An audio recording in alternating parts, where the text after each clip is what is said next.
અમાસના દિવસે સ્વામી બાપાએ કથા વાર્તા અને ધ્યાન, કથા વાર્તા અને ધ્યાન.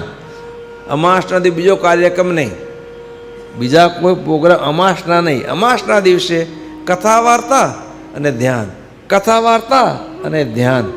અને સાંઈ બાપા કે આ જ્ઞાન ને આ ધ્યાન ફક્ત મહિનામાં અહીં આવો ત્યારે એક દિવસ કરવાનું એમ નહીં તો સિદ્ધ ન થાય. જે વસ્તુ સિદ્ધ કરવી હોય હંમેશા એના માટે નિયમિત મથવું જ પડે. દરરોજ નિયમિત એના માટે મથવું પડે.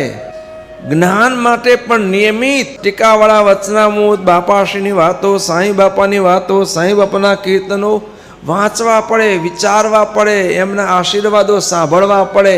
અને ચરિતાર્થ કરવા માટે દરરોજ ધ્યાન કરવું પડે. જેમ સાંઈ બાપા કે દરરોજ ખાવા જોઈએ છે ને, આપણને આજે 50 વર્ષ થયા, 60 વર્ષ થયા, 70 વર્ષ થયા, દરરોજ ખાઈએ છીએ. તો કોઈને એમ થયું કે 70 વર્ષથી હું ખાઉં છું, ઘણું ખાધું, કે હાલો હવે મહિનો 2 મહિના મૂકી દઈએ. કોઈને થતું નથી. અને દરરોજ ખાવા બેસે, ઓહો આજ તો શું રસોઈ બની છે, કે આજે કેવી દાળ સ્વાદિષ્ટ બની છે, દરરોજ નવો નવો સ્વાદ.